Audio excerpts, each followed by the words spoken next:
Hi friends, I am Tilak and you are watching Tech Made Me Unique, and today we are going to see how to use find and replace option on your WPS Office Writer for your document. And if you are new to this channel, make sure to click on the subscribe button below. We just quickly move on to the video.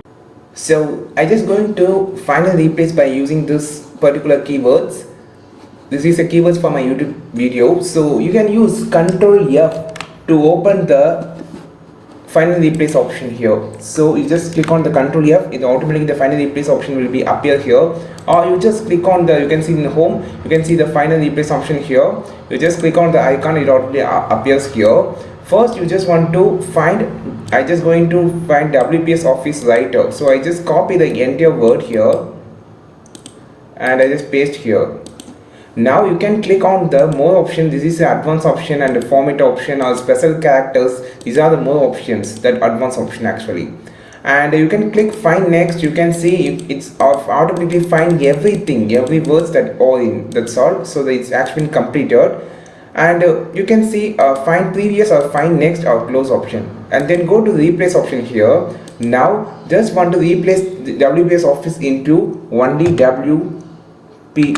Okay, so I just want to replace the WPS Office Writer into only WPS, or we can also type as another thing like Google DOS. Okay, just replace it as Google DOS. Now you can have option, just first find the word that you want to replace. So I just want to replace this word, so just click replace, only that particular word will replace. If you want to replace every word WPS Office Writer, for every WPS Office Writer I just want to replace Google DOS, you just click on the replace all. You can see now WPS Office Writer made 9 replacement, which means every word in the paragraph has been replaced by this option. By this option you can easily use find and replace option. And I think this video helped you a lot. If it is really helped you a lot, like this video, share this video with your friends, and don't forget to click on the subscribe button below. If you want more content about the WPS Office Writer, you just follow this channel. We will meet on next video with your super valuable content. This is Tilak signing off from Tech Made Me Unique. Have a wonderful day.